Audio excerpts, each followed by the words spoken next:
터지고 얼마 안 됐을 때나 대학의 분위기도 완전 우리 그러니까 이쪽 지역의 전남대나 이런 데만 그런 게 아니고 전국적으로 대학이 다 그렇죠. 네, 그런 분위기였잖아요. 또 제가 그 군대 갔다 와가지고 대학 졸업하고 막 그 언저리에 군순정국이 있어가지고 뭐 거의 뭐 한 달에 한두 명씩 다 사람이 죽어나가는데 그런 것이 일종의 세대 간의 어떤 사고의 간극이나 이런 게 그래서 생기는 것 같아요. 그때의 그 대학 다녔던 사람들이 공유하고 있는 어떤 약간의 공동체 의식 같은 그런 것들이 이제 지금 세대하고는 전혀 맞지 않는 것이고, 그러니까 오히려 지금 세대는 좀 더 개체화되고 좀 더 훨씬 많이 자유로워진 세대지만은 그러나 반대로 이제 좀 개인주의가 강해졌고 대신에 자기 표현에 있어도 제약이 없잖아요. 그런 차이가 좀 제 아이들 봐도 그런 것 같고 그냥 뭐 단편적으로 메모하고 이런 것은 있었지만 시를 그러니까 그때는 막연하게 이게 이 새로운 일을 하다 보니까 이거 너무 바쁘고 그리고 좀 지친 것도 있었어요. 그냥 하는 일이 계속 다른 분들의 시나 뭐 소설이나 이런 책들 계속 끊임없이 봐야 되잖아요. 그러니까 정작 시든 소설이든 자기 작품을 쓴다고 해서 사고를 계속 자기식으로 한다는 것은 그렇게 자기 사고를 그릴 수 있는 시간이 좀 부족했던 게 사실이고 그때 2015년에 아버지 1월달에 이제 가시고 나서 산에 갔다가 계속 뭔가가 막 중얼중얼하게 되더라고요.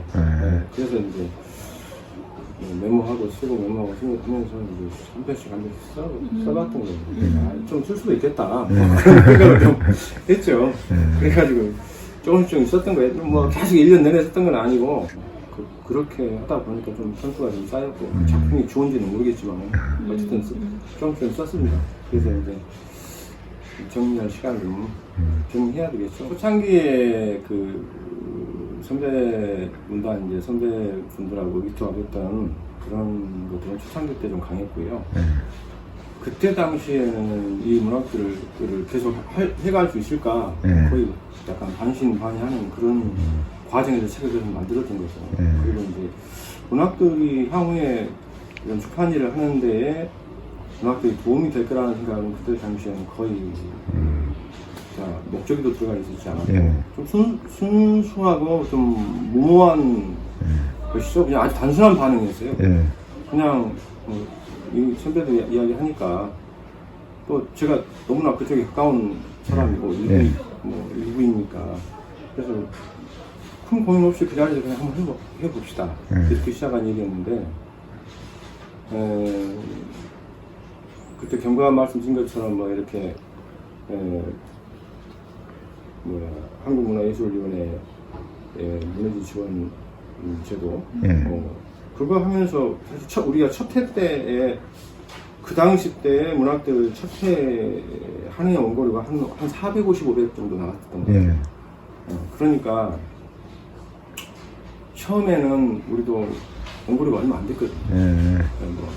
시 한 편에 3만 원 그렇게 할 때니까. 그러니까 제 기억에 한 4, 500, 좀 많이 나가면 한 600 그런 정도 범위에서 원고료가 나왔습니다. 그러니까 이제 제작비가 좀 있고 물론 우리 직원들이 조금 하는 인건비가 좀 있고 하지만 그래도 버틸만한 그런 것이었거든요. 다만 이제 원고료 부담이 가장 컸던 거죠. 이럴 때에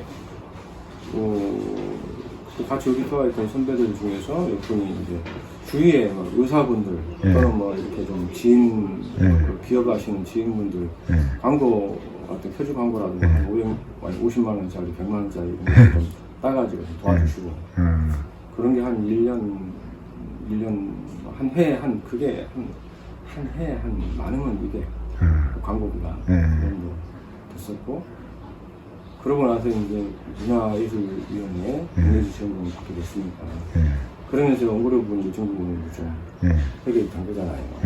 그리고 나머지 제작비나 또는 부족한 원고료도 내고 뭐 방송비 이런 것들 편집위원들 같이 어울려서 하고 이런 것들은 저희가 하는 사업 구조 속에서 감당이 됐어요. 어쨌든. 감당이 됐고, 그 다음에 아까 말씀하셨던 그 선배들에 대한 어떤 억압, 뭐 이런 건 생각도 안 해봤고요. 네. 조금 다행히 회사가 조금 2010년을 기점으로 해가지고 그러니까 문학들 참관하고 한 5년 정도 지난 조금 회사가 좀 많이 안정이 됐어요. 네. 그리고 이제 제 스스로는 그러니까 어쨌든 문예지도 사회적인 그 공기니까 어쨌든 신미한 출판사나 문학들이 여기에서 발생하는 어떤 수익 구조의 일부를 문학들을 통해서 사용하는 거잖아요. 그러니까 그렇게 생각을 아예 마음을 그렇게 먹어버렸어요. 어느 순간에 제가 이거는 내가 어디 뭐 기부도 하고 어떤 분들은 기부도 하고 뭐 사회적 헌신도 하고 그러는데 이거는 내가 할 수 있는 이 출판사에서 할 수 있는 약간의 사회적인 뭐 그런 기여일 수도 있겠다. 그런 생각을 어느 시점부터 했어요. 그래 또 주위에서도 그런 질문을 여러 번 받았었거든요. 그런 식으로 제가 말씀을 드렸죠. 저희 회사가 뭐 이렇게 수익 창출을 하고 하는 것은 문학들 잡지로는 불가능하고요. 불가능하죠.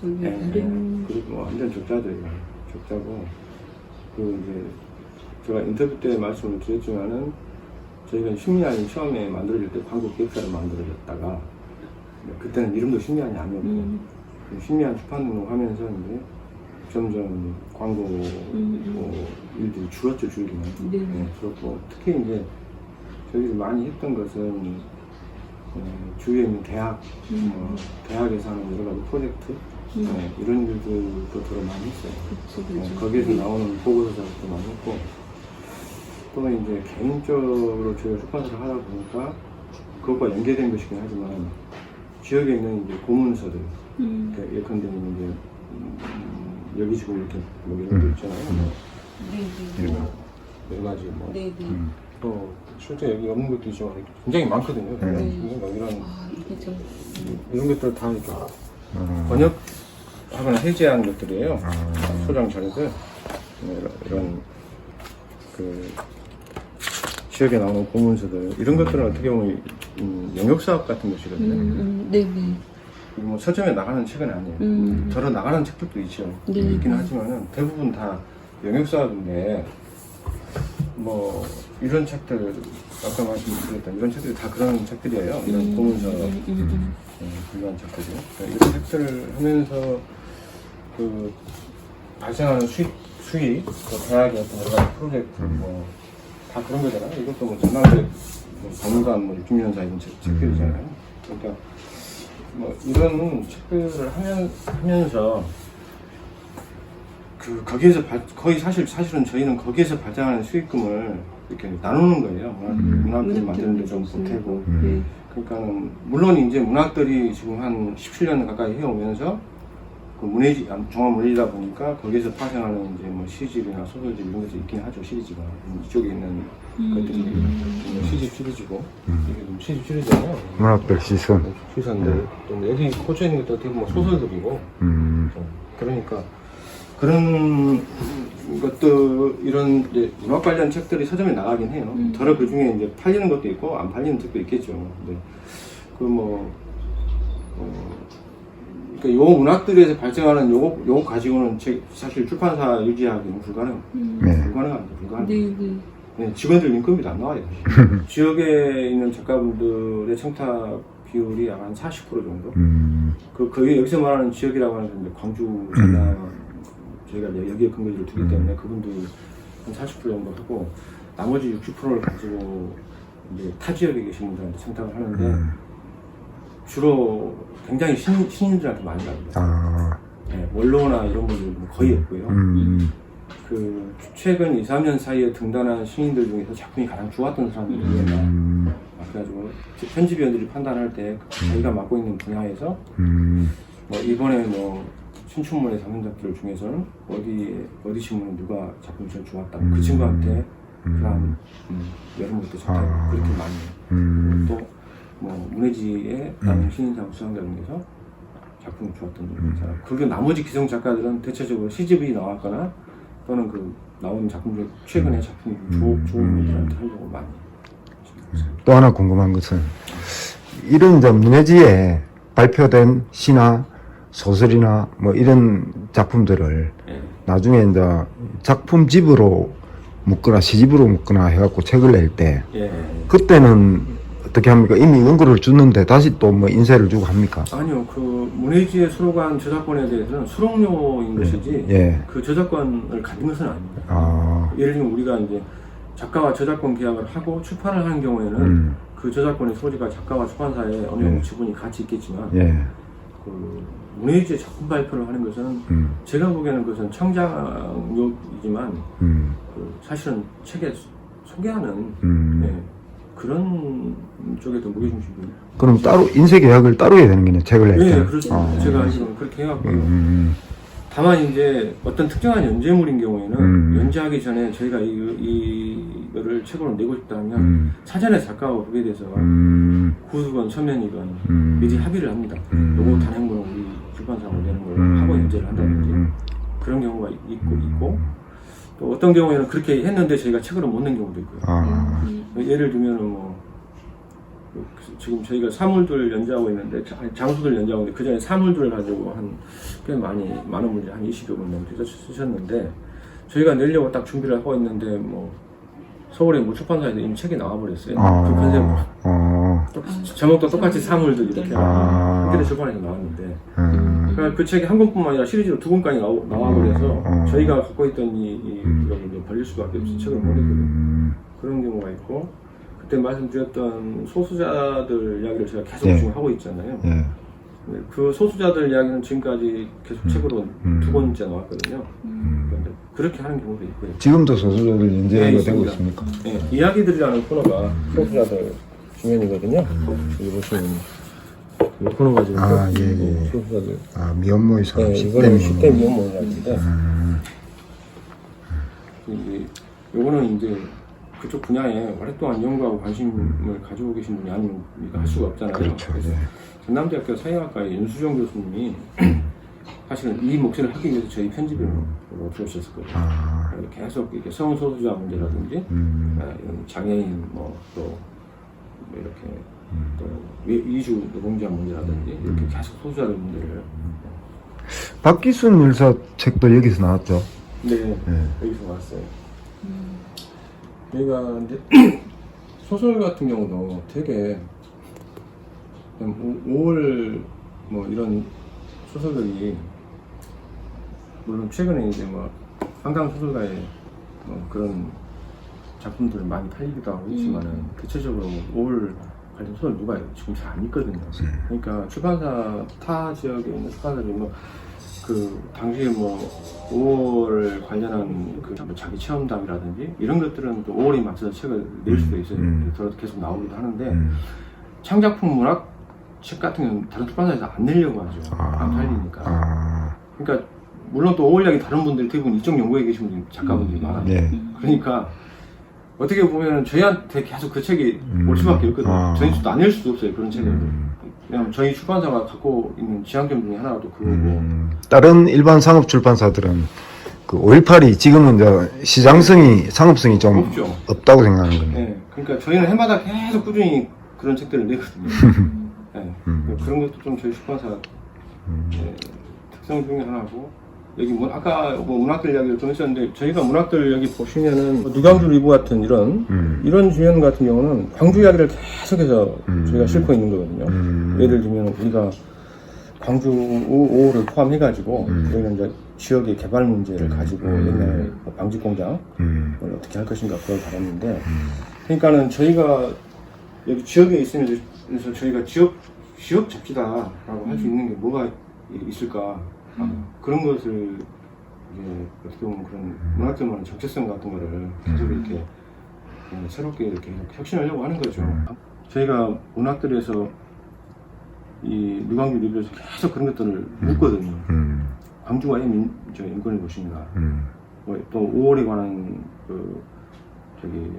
예를 들면 뭐 5월에 관한 새로운 작품이 나오면 요즘 평단에서는 누가 그거 관심 없잖아요. 그러면 저희 문학들에서 그거 다시 또 분석이 다시 되고 차이점이 뭔가 과거하고 지금하고 그러니까 그런 계속 반문하고 되돌아보는 과정에서 새로운 그 개념이 그가 플러스되거나 또는 기존의 개념이 깨지거나 하는 거잖아요. 그러면서 새로운 강주의 어떤 강주에 걸맞는 어떤 그런 정체성이 뭘까? 그런 것이 이제 문학들의 그냥 중요한 핵심이라고 저는 생각을 하고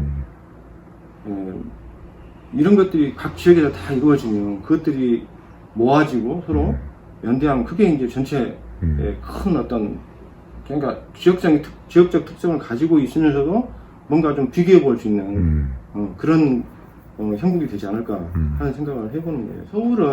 서울의 많은 출판사는 결국은 베스트셀러를 시작할 수밖에 없어요. 그렇게 해서 책을 기획하고 그렇게 책을 만들 수밖에 없는 것이고 지역은 그렇게 그냥 어떻게 보면 상업적 측면에서만 접근을 했다가는 결국은 기반이 너무 회화하기 때문에 제가 볼 때는 그건 몇 개월 못 가지 않을까. 그리고 이를테면 자본금 한 1, 2억 준비했다가 그거 어떤 하나의 프로젝트에 몰아넣고 그렇게 출판을 했다가는 오래 가지 못하는 마음이죠. 그러니까 아까 말씀드렸던 우울 관련 책 같은 거 오래 이런 책들이 다 소설책인데 소설이에요? 네, 올해 초에 나와. 또 그 전에는 또 이것도 소설이에요. 이것도 5월에 관한 그 전영호 선생 저 공동 저자 죽음을 넘어 시대라는 저자인데 이런 분들이 이제 이 전영호 저자는 나이가 꽤 들을 거예요. 57년생이시니까. 근데 황재경 선생하고 같이 그때 그 책 황재경 선생이 정리할 때 같이 자료조사 하고 같이 정리하고 내가 죽음을 넘어. 공동 지금은 이제 그때는 황재경 저였는데 창규에서 이제 이렇게 개정판 나오면서 최근에 이제 저자로 공동 같이 이름을 올렸어요. 근데 이분도 사실 소설 쓰시기가 굉장히 오래됐는데 이게 지금 첫 창작집이에요. 이게. 그러니까 그동안 쓴 소설이랑 전부 다 5.18 소설밖에 써본 게 없는 거예요. 그러니까 한 두세 해. 그러니까 밥 먹고 살기 힘드니까 계속 어떤 사회적 단체에서 활동을 하거나 아까 말씀하신 것처럼 누군가의 글을 쓰거나 이렇게 사시면서 간간히 소설 한 편씩 썼다가 이제 나이도 이제 들어버렸고 더 그렇게 돈에 대한 압박감을 받을 나이도 아니고 하니까 이제 돌아오면서 아니 어느 순간에는 정리를 해야 되겠죠. 정리를 해야 되는데 가장 크게 걱정되는 것은 문학들이에요. 만약에 글쎄요 제가 만약에 출판지를 손을 떼면 문학들이 계속 할 수 있을까 하는 걱정이 좀 되거든요.